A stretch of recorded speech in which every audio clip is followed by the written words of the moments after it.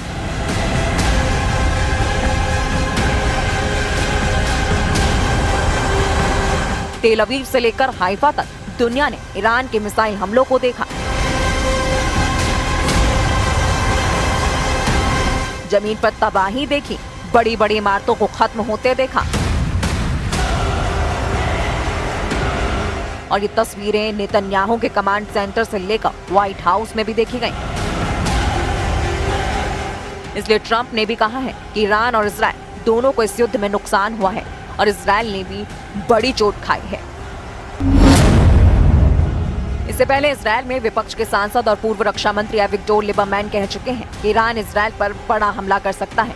Lieberman कह चुके हैं कि इजराइल में लोगों को बम शेल्टर की तैयारी पूरी रखनी चाहिए। एक तरह से एविगडोर लिबरमैन ने इजराइल में ईरान का खौफ फैला दिया है, यानी इजराइल में इस वक्त ईरान की मिसाइलों का सायरन बजने लगा है। इजराइल की सेना को इस बात का एहसास है कि जून में हुए युद्ध के बाद ईरान ने अपना हथियार गोदाम भर लिया है। इजराइल को भी अमेरिका से हजारों बंकर बस्टर बम सप्लाई हो चुके हैं। इसलिए अगला ट्रिगर कौन दबाएगा, नए युद्ध का फैसला यही बात करेगी। एविगडोर लिबरमैन ने कहा है कि ईरान इजराइल से बदला लेना चाहता है, इसलिए इजराइल को ईरान पर फिर से पहले हमला कर देना चाहिए। ईरान बदला जरूर लेगा, इजराइल पहले हमला करे। इसमें कोई शक नहीं कि नेतन्याहू बहुत दबाव में है। गाजा में युद्ध विराम के बाद उनकी सीना खाली है। एयरफोर्स को फिर से तैयार करके इजराइल में नए युद्ध का अलर्ट जारी किया जा रहा है। एविगडोर लिबरमैन जिस तरह से ईरान को ललकार रहे हैं, उससे लगता है कि नेतन्याहू को कोई फैसला लेना होगा, क्योंकि अब इजराइल अंदर ईरान से फिर युद्ध करने का प्रेशर बढ़ने लगा है। लिबरमैन इजराइल में विपक्ष की पार्टी ये इजराइल बेतूनों के प्रमुख हैं। उनका कहना है कि ईरान को रोकने के लिए इजराइल के पास कोई और रास्ता नहीं है। इसलिए ईरान के बचे हुए परमाणु और मिसाइल ठिकानों को पूरी तरह बर्बाद कर देना चाहिए और ये भी कि वो खुद मोसाद से कहेंगे कि ईरान में सत्ता बदलने के लिए काम किया जाए।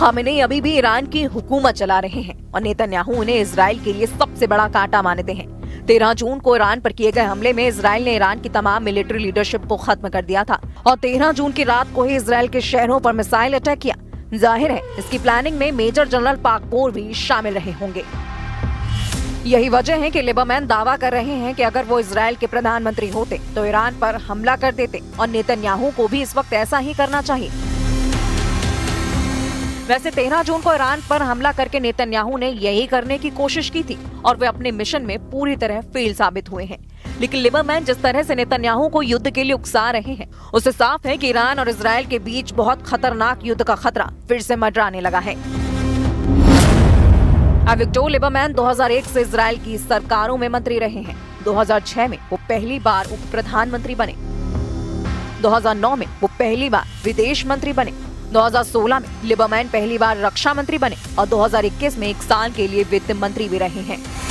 लेकिन अभी इजराइल के विपक्ष में हैं, यानी नेतन्याहू के विरोधी हैं। लेकिन अब उनकी बातों में ईरान को लेकर जो वार्निंग है वो बार बार बता रही है कि इजराइल और ईरान के बीच युद्ध अभी खत्म नहीं हुआ है। गाजा में जब आग बुझाने की कोशिश हो रही है, लगता है कि इजराइल अब ईरान में फिर आग लगा सकता है।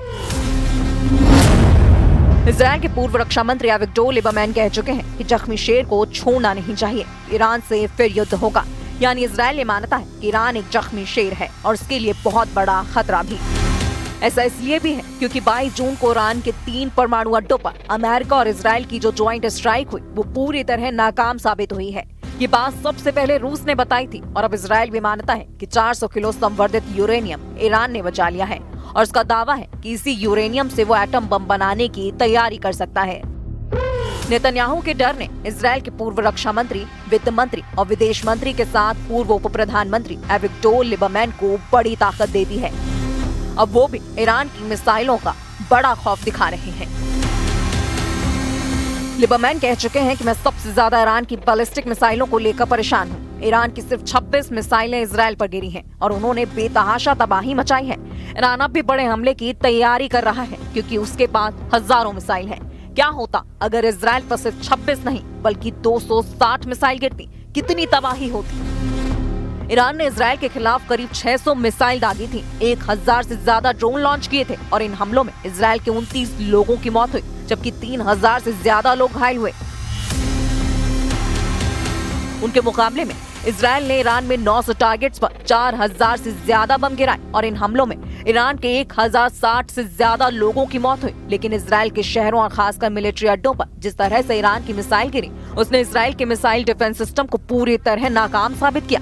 इसके बाद सीजफायर से पहले ईरान ने कतर में भी अमेरिका के मिलिट्री बेस को नहीं बख्शा। यानी ईरान ने बता दिया कि उस पर हमला हुआ तो जवाब जरूर मिलेगा।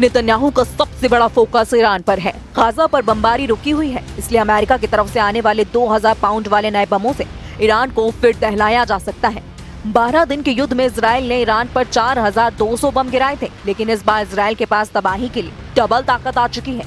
इस बात से ईरान वाकिफ है क्योंकि नेतन्याहू भी बार बार कह रहे हैं कि इजराइल के दुश्मन युद्ध खत्म करने के बाद भी एक्टिव है और ईरान इस फहरिस्त में सबसे ऊपर है। इसलिए बात साफ है कि इजराइल को अमेरिका से हथियारों वाली मदद पर ब्रेक नहीं लगने जा रही।